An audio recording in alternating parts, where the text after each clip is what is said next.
Яна ненавідзела прыгадваць тую імгненную слабасць, якую ніколі ў жыцці не ведала. Ненавідзела Інаўта і мацней любіла свой твор, які атрымліваўся ўсё лепш і лепш. Было незразумела, мо шукала Флавія цень смерці на чалавечым целе, але знайшла яго на твары беднага Інаўта, які адчуваў набліжэнне смерці, ахоплены сваімі думкамі так, як іншыя каханнем або віном.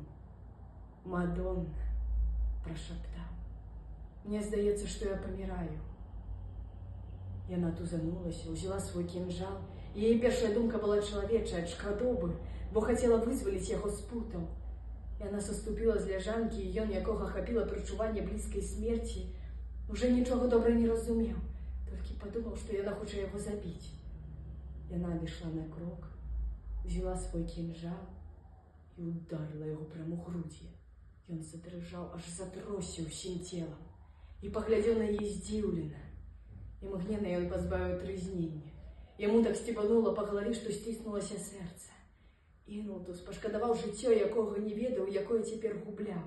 Стала шкада таго слова, якое так і не прагучала горача, а цяпер навекі знікла.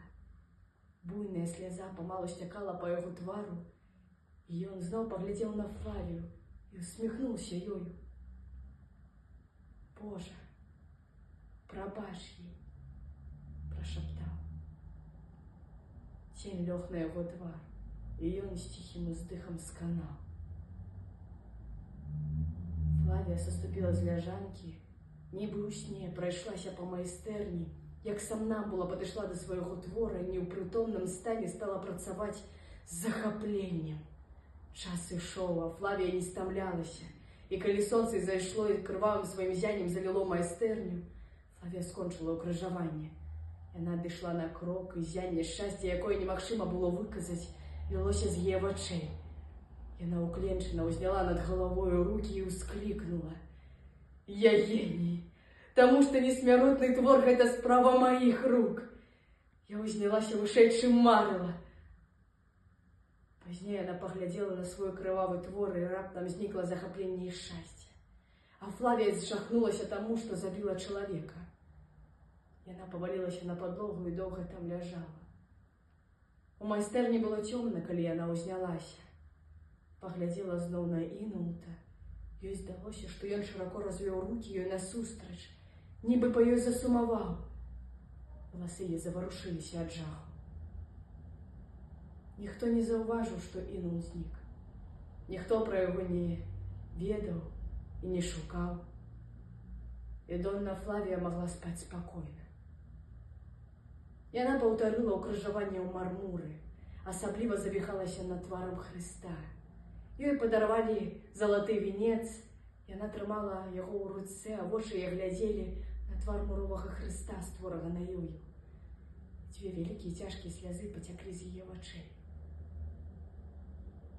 Калі б я ведала, як мала слава насычае прагу душы, калі б я ведала, як мала поспех насычае яе голад. У гэтую самую ноч знікла ўкрыжаванне. Уцёк той прыгожы крыж з дому граховай пыхі ў касцёл, які найчасцей наведвалі бедныя людзі. І разам з тым гаварылі пра незразумелае самагубства Донны Флавіі.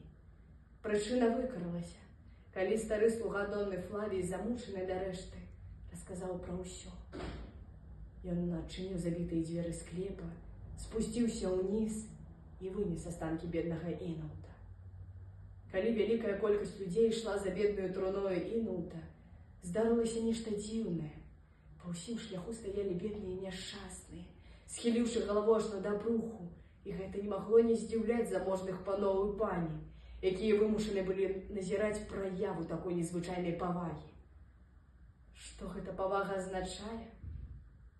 Вы што, не бачыце? За яго труною ідуць цар Давід з арфаю ў руцэ, а за ім сам збаўца з каронаю сцерна на галаве.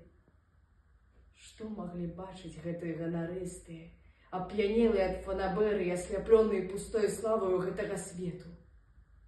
Не, не для іх, а для нешчасных і пагарджаных, для смутных і прыгнечаных, для бедных і простых прыйшоў Христос і заснаваў сваё царства.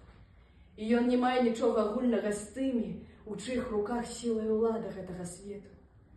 Бог не ведае, але збаўца з'яўляецца толькі тады, калі аддае доўгачаканае выратаванне змардаваным, паказаўшы свой славуты, ясны твар.